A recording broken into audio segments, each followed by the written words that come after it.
Hello friends, কেমন আছেন? আশা করি সবাই ভালো আছেন। আজকে আমি আপনাদের যে বিষয়টা নিয়ে কথা বলবো বা দেখাতে চলেছি সেই বিষয়টা হচ্ছে আমি গত বছরে বড়ি গাছে কলম করেছিলাম এবং এই বছরে বড়ি গাছ থেকে কী পরিমাণ কুশি গজিয়েছে সেটা আজকে আমি আপনাদের দেখাতে এসেছি।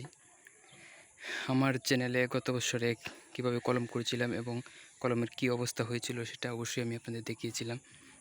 আজকে আমি আপনাদের দেখাবো সেই গত বছর যে কলমটি করেছিলাম সেই ডালগুলো আমি আজকে কাটার পর এবারে কি অবস্থা হয়েছে সেটাই শুধু আজকে আমি আপনাদের দেখাতে এসেছি। দেখুন, গত বছর এই যে জায়গাটা দেখতে পাচ্ছেন, এই জায়গাটা গত বছর আমি কলম করেছিলাম। আজকে এই জায়গাটা একদম বোঝা যাচ্ছে না যে এটাতে কলম করেছিলাম, তো এটাতে আমি কলম করেছিলাম। আবার দেখেন, এই যে দেখেন বান দেওয়া জায়গাটা, এখানে কলম করেছিলাম, মানে কলম যে করেছিলাম এই যে দেখেন এই জায়গাটা থেকে বোঝা যাচ্ছে যে এখানে কলম করেছিলাম।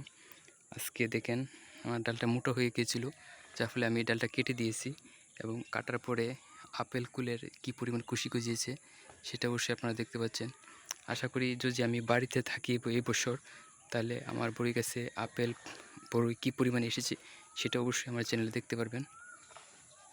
দেখুন, এই সম্পূর্ণ হচ্ছে আপেল কুলের ডাল। দেখুন একটি সব ফেটে গিয়েছে। এই যে দেখেন, এই জায়গাটা দেখেন, এটা একটা জয়েন্ট, এখানে আমি কলমটি করেছিলাম। যাই হোক, এবারে ডালগুলো মোটা হয়েছিল, যার ফলে আমি কেটে দিয়েছিলাম। যাই হোক, এবারে ভালো পরিমাণ কুশি গজিয়েছে। এই যে দেখেন, এটা হচ্ছে আগের ডাল ছিল, এখানেই কলমটি করেছিলাম।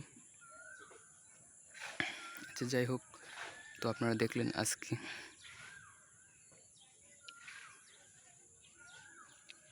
এই সবটি হচ্ছে আপেল কুলের কুশি। আর অপোজিট পাশে আমার দেখতে পাচ্ছেন এগুলো হচ্ছে সব জংলি গাছের কুশি। যে দেখেন, এটার পাতাগুলো একরকম আর এটার পাতাগুলো আরেক রকম। তো ভিউয়ার্স, ধন্যবাদ, ভালো থাকবেন, সুস্থ থাকবেন।